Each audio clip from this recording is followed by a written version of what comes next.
গত বছরের ১৬ জুলাই গোপালগঞ্জে সংগঠিত সহিংসতার বর্ষপূর্তিকে ঘিরে জেলায় নিরাপত্তা জোরদার করেছে প্রশাসন। এরই মধ্যে রাতে মশাল মিছিল করেছে নিষিদ্ধ ঘোষিত সংগঠন ছাত্রলীগ। যে কোনো ধরনের অপ্রীতিকর পরিস্থিতি এড়াতে মোতায়েন করা হয়েছে ৫ প্লাটুন বিজিবি সহ পুলিশ, র্যাব, আনসার ও বিভিন্ন গোয়েন্দা সংস্থার সদস্য।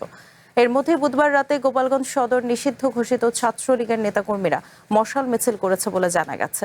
এর আগে কাশিয়ানী উপজেলার তীরছড়ায় মিছিলের সময় বিএনপির নেতাকর্মীদের মারধর ও মোটর সাইকেলে আগুন দেওয়ার অভিযোগে ১০৬ জনের নাম উল্লেখ সহ অজ্ঞাত আরো ২০০ থেকে ৩০০ জনকে আসামি করে মামলা হয়েছে। এ ঘটনায় আওয়ামী লীগ নিষিদ্ধ ঘোষিত ছাত্রলীগের ১৮ নেতাকর্মীকে গ্রেফতার করে আদালতের মাধ্যমে কারাগারে পাঠিয়েছে পুলিশ।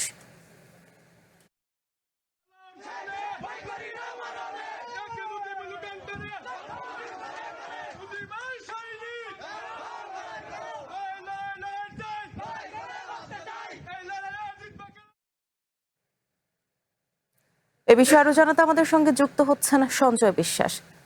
সঞ্জয়, আমরা দেখছিলাম যে গত বছরের ১৬ জুলাই সংগঠিত সহিংসতার বর্ষপূর্তিকে ঘিরে গোপালগঞ্জে নিরাপত্তা জোরদার করা হয়েছে। পাশাপাশি এও দেখছিলাম যে রাতে মশাল মিছিল করেছে ছাত্রলীগ।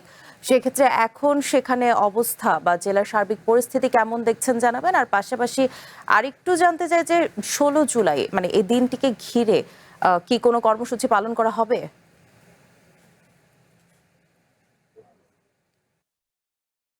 বিলাসী, আপনাকে ধন্যবাদ।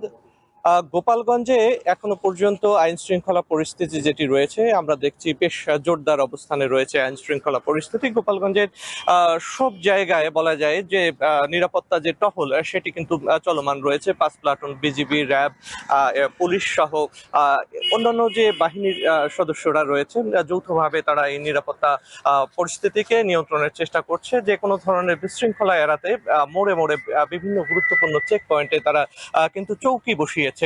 আর আপনাকে বলে রাখতে চাই যে গোপালগঞ্জে গত বছরে এই দিনে এনসিপির একটি সমাবেশকে কেন্দ্র করে পুলিশের সাথে, বিশেষ করে আইন শৃঙ্খলা বাহিনী সেখানে সেনা সদস্যরা উপস্থিত ছিলেন। সেই ঘটনাটিকে কেন্দ্র করে এখানে একটি উত্তপ্ত পরিস্থিতি এবং যেটি পরবর্তীতে একটি বড় ধরনের সহিংসতায় রূপ নেয়, সেখানে ৫ জন নিহত হয়েছিল। আর কার্যক্রম নিষিদ্ধ আওয়ামী লীগের নেতাকর্মীরাই মূলত এই ঘটনার সঙ্গে সম্পৃক্ত ছিলেন। সে সময় বিভিন্ন থানায় ১৫টি মামলা হয়েছিল এবং এই মামলায় নাম উল্লেখ করে ১,০০০-এরও বেশি মানুষকে আসামি করা হয়েছিল এবং বেনামে আরো ১৪,০০০ মানুষকে আসামি করা হয়েছিল। এবং এর প্রেক্ষিতে কিন্তু অনেকে গ্রেপ্তার হয়েছে এবং কার্যক্রম নিষিদ্ধ আওয়ামী লীগের অনেক নেতাকর্মী তারা কিন্তু এখন গোপালগঞ্জে অবস্থান করছেন না, তারা পালিয়ে রয়েছেন।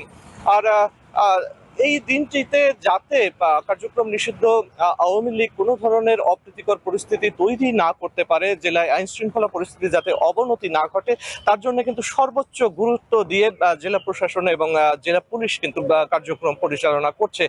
আর গতকাল থেকে সকাল থেকে আমরা দেখেছি তাদের টহল কার্যক্রম এবং গোয়েন্দা বাহিনীর যে তৎপরতা সেটি অব্যাহত রয়েছে এবং সন্দেহভাজন যে সমস্ত কার্যক্রম নিষিদ্ধ আওয়ামী বা যুবলীগ বা ছাত্রলীগের যে নেতাকর্মী যারা রয়েছে তাদেরকে গ্রেপ্তারও করা হয়েছে। ছাত্রলীগের নেতাকর্মী যাদেরকে গতকালকে গ্রেপ্তার করে আদালতের মাধ্যমে ১৮ জনকে আদালতে পাঠানো হয়েছে, তারা সেখানেই রয়েছে এবং অনেকেই গ্রেপ্তার আতঙ্কে রয়েছে গা ঢাকা দিয়ে। তবে এর মধ্যে তারা বিভিন্ন কর্মসূচি পালনের চেষ্টা করেছে। আমরা দেখেছি যে ফেসবুক পোস্টের মাধ্যমে যুবলীগ এই দিবসটিকে কেন্দ্র করে কিছু কর্মসূচি পালন করবে। এ ধরনের তৎপরতা তাদের থাকতেই পারে। আমরা চোখ রাখছি যে গোপালগঞ্জে কোনো ধরনের অ্যাক্টিভিটিস যদি বা কার্যক্রম যদি তারা পরিচালনা করে, সাথে সাথে নিউজ রুমকে আমরা সেটি জানিয়ে দেব।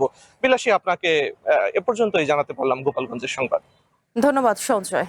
১৬ জুলাইকে কেন্দ্র করে গোপালগঞ্জের সার্বিক পরিস্থিতির খবরাখবর জানাতে এতক্ষণ আমাদের সঙ্গে যুক্ত ছিলেন সঞ্জয় বিশ্বাস।